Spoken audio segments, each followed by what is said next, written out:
Welcome to Malayalees kitchen. അപ്പോൾ ഇന്ന് നല്ല വ്യത്യസ്തമായൊരു വിഭവമാണ്. എന്നും പുതുമയാർന്ന നല്ല വ്യത്യസ്തമായ വിഭവങ്ങളുമായിട്ടാണ് മലയാളീസ് കിച്ചൻ നിങ്ങൾക്ക് മുന്നിൽ വരുന്നത്.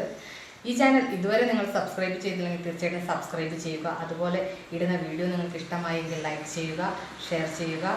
നിങ്ങളുടെ ഫ്രണ്ട്സിലൂടെ ഈ വീഡിയോസുകളൊക്കെ എത്തട്ടെ. അപ്പോൾ ഇന്നത്തെ എന്താണ് നല്ലൊരു ഡിഷാണ്, നമുക്കൊന്ന് കാണാം.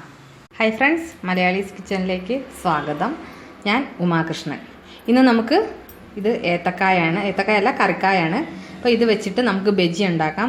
എൻ്റെ അടുത്ത് ഞാൻ സവാളയുടെ ബജി ഇട്ടപ്പം കറിക്കായുടെ ബജി ഒന്ന് റെസിപ്പി ആയിട്ട് ഇടണം എന്ന് പറഞ്ഞിട്ടുണ്ടായിരുന്നു കമൻറ്റിലൂടെ.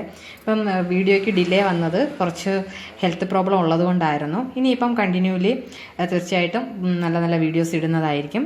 ഈ ബജി തയ്യാറാക്കാനായിട്ട് ഞാൻ ഇതിൻ്റെ കറിക്കായായിരുന്നു ജസ്റ്റ് ഒന്ന് അരിഞ്ഞ് വെള്ളത്തിലിട്ട് വെച്ചേക്കാണ്. കാര്യം അതല്ലെങ്കിൽ വെള്ളത്തിലിട്ട് വെച്ചിട്ട് തന്നെ ജസ്റ്റ് ഒന്ന് പുറത്ത് വന്ന അതിനൊരു ബ്ലാക്ക് കളർ വന്നു. അപ്പോൾ അത് വെള്ളത്തിൽ മുങ്ങി കിടക്കുമ്പോൾ ആ ഒരു ഇതിൻ്റെ കറയുടെ കളറ് വരത്തില്ല. അതുകൊണ്ടാണ് വെള്ളത്തിൽ അരിഞ്ഞിട്ടേക്കുന്നത്. നമുക്കിതൊന്ന് മാറ്റി വയ്ക്കാം. നമുക്ക് ബജിക്ക് ഒരു ബാറ്റർ തയ്യാറാക്കണം. അത് ഞാനിവിടെ 1 കപ്പ് കടലമാവ് എടുത്തിട്ടുണ്ട്. ഇതിലേക്ക് നമുക്ക് അരക്കപ്പ് വേണ്ട ഒരു 4 ടേബിൾ സ്പൂണോളം അരിപ്പൊടി. അത് നല്ലൊരു ക്രിസ്പി ആയിട്ട് കിട്ടാൻ വേണ്ടിയിട്ട് നമുക്ക് അരിപ്പൊടി ചേർത്ത് കൊടുക്കാം. ഉപ്പ്, അതുപോലെ മഞ്ഞൾപ്പൊടി.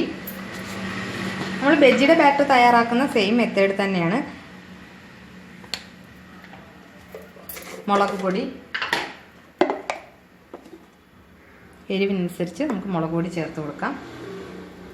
കായ ആയതുകൊണ്ട് തന്നെ ഒരു ചെറിയൊരു സ്വീറ്റ് ഇത് എത്തും. അപ്പോൾ അതുകൊണ്ട് നമുക്ക് കുറച്ച് എരിവ് കൂട്ടി കൊടുത്താലും കുഴപ്പമില്ല. നമുക്ക് കായപ്പൊടി ഒരു 1/4 ടീസ്പൂണോളം ഇട്ട് കൊടുക്കാം. അപ്പോൾ നന്നായിട്ടൊന്ന് മിക്സ് ചെയ്യാം. നന്നായിട്ട് മിക്സ് ചെയ്ത് കൊടുക്കാം. ഇനി നമുക്ക് കുറച്ച് വെള്ളം ഒഴിച്ച് നമുക്ക് ആ ഒരു ബജിയുടെ ആ ഒരു കൺസിസ്റ്റൻസിയിൽ നമുക്കിതൊന്ന് കലക്കിയെടുക്കാം. അപ്പോൾ നന്നായിട്ട് മിക്സ് ചെയ്തിട്ടുണ്ട്. ഇതിനകത്ത് നമുക്ക് വെളുത്തുള്ളി ഇഞ്ചിയും കൂടെ അരച്ചതിൻ്റെ പേസ്റ്റ് ഒരു 1/2 ടീസ്പൂൺ ചേർത്ത് കൊടുക്കാം. ഇത് നമുക്ക് ആദ്യമേ ഒന്ന് ചേർത്ത് കൊടുക്കേണ്ടതായിരുന്നു. അപ്പോൾ അതിൻ്റെ ഒരു ടേസ്റ്റും കൂടെ കിട്ടാൻ വേണ്ടിയിട്ട് ഇതിപ്പം താല്പര്യം ഇല്ലാത്തവർക്ക് ഇത് മാറ്റാം. നമുക്ക് അവോയ്ഡ് ചെയ്ത് ഇതൊരു ഓപ്ഷണലാണ്. ഇത് ഞാൻ ഫസ്റ്റ് ചേർക്കണമെന്ന് പറഞ്ഞ് എടുത്ത് വെച്ചിരുന്നത്. അപ്പോൾ ജസ്റ്റ് എൻ്റെ കൈയുടെ അടുത്തുനിന്ന് കുറച്ച് മാറി നിന്നത് കാരണം ഞാനിത് ശ്രദ്ധിച്ചില്ല. അതുകൊണ്ടാണ് ഞാനിതിപ്പം കലക്കിയതിന് ശേഷം ഇട്ടത്. എന്തായാലും നിങ്ങൾക്ക് താല്പര്യം ഉണ്ടെങ്കിൽ മാത്രം ചേർക്കുക. അപ്പോൾ നമുക്ക് ഇഞ്ചിയുടെയും വെളുത്തുള്ളിയുടെയും കൂടെ ഒരു ടേസ്റ്റ് കിട്ടാൻ വേണ്ടിയിട്ടാണ് ചേർത്തിട്ടുള്ളത്. ഈ ഒരു പരുവത്തിൽ നമുക്ക് കലക്കിയെടുക്കാം. അപ്പോൾ ഇനി ഞാനിവിടെ ചീനച്ചട്ടിയിൽ വെള്ളമല്ല എണ്ണ ഒഴിച്ച് വെച്ചിട്ടുണ്ട്. മൊത്തം തെറ്റുക. അപ്പോൾ ഞാൻ വെള്ളത്തിലിട്ട് വെച്ചിരിക്കുന്ന കായയുടെ ഈ ഒരു കനത്തിലാണ് ഞാൻ അരിഞ്ഞെടുത്തിട്ടുള്ളത്. ജസ്റ്റ് നമ്മുടെ ഒരു 1/2 സെൻറ്റിമീറ്റർ അല്ലെങ്കിൽ ആ ഒരു സൈസിന് അരിഞ്ഞെടുത്തിട്ടുണ്ട്. നമുക്കിത് ഇതുപോലെ കടലമാവിൽ മുക്കുക. എണ്ണ ചൂടായി വന്നിട്ടുണ്ട്. നമുക്ക് ജസ്റ്റ് ഒന്ന് ടെസ്റ്റ് ചെയ്ത് നോക്കാം. ഓക്കെ, ചൂടായിട്ടുണ്ട്. നമുക്കിതൊന്ന് മുക്കി ഇതിലേക്ക് ഇട്ട് കൊടുക്കാം.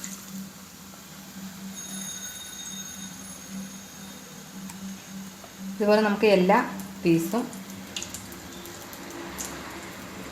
ഇതിനകത്ത് പറ്റുന്നത് നമുക്ക് ഇതിലേക്ക് ഇട്ട് കൊടുക്കാം.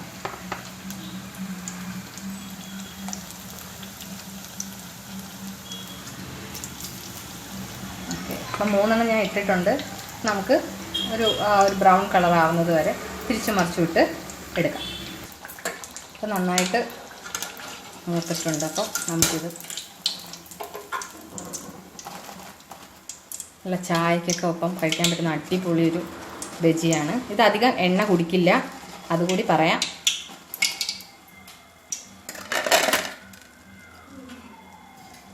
ഇനി നമുക്ക് ബാക്കിയുള്ള കായയുടെ പീസ് കൂടി ഇതുപോലെ ഫ്രൈ ചെയ്തെടുക്കാം. അപ്പോൾ ബജി എല്ലാം ഞാൻ ഇവിടെ എടുത്തിട്ടുണ്ട്. നല്ല ക്രിസ്പിയാണ്. അതുപോലെ ഉള്ളു നന്നായിട്ട് വെന്തിട്ടുമുണ്ട്. എല്ലാവരും ചായക്കൊപ്പം നമുക്ക് ഈസി ആയിട്ട് ഇതൊക്കെ നമ്മൾ സാധാരണ ബജിക്കട അല്ലെങ്കിൽ 4 മണി ആ ഒരു പലഹാരക്കടയിൽ നിന്നൊക്കെ സാധാരണ വാങ്ങിക്കുന്നതാണ്. നമുക്ക് ഏറ്റവും ചിലവ് കുറഞ്ഞ രീതിയിൽ നമുക്ക് ചെയ്യാൻ പറ്റും. കായ്ക്ക് നമ്മൾ മാർക്കറ്റിൽ നിന്ന് അധികം വിലയൊന്നും ആവില്ല. അതുപോലെ കടലമാവാണെങ്കിലും ഇപ്പോൾ എല്ലാ വീടുകളിലും സുലഭമായിട്ടുള്ളതാണ്. അപ്പോൾ എല്ലാവരും ഇതൊന്ന് ട്രൈ ചെയ്ത് നോക്കുക. അപ്പോൾ ഇന്ന് നമ്മുടെ വിഭവം കണ്ടുപോകണമല്ലോ. തീർച്ചയായിട്ടും നിങ്ങൾ ഇതുപോലെ ഇഷ്ടമായെങ്കിൽ ഉണ്ടാക്കാൻ ശ്രമിക്കുക. അതുപോലെ നിങ്ങളുടെ കൂട്ടുകാർക്ക് കാണാനായി ഈ ചാനൽ ഷെയർ ചെയ്യാൻ മറക്കരുത്, സബ്സ്ക്രൈബ് ചെയ്യാൻ മറക്കരുത്. ഇതുപോലുള്ള നല്ല ഡിഷസുമായി നമുക്ക് വീണ്ടും വരാം. എല്ലാവർക്കും ഒരിക്കൽ കൂടി നന്ദി.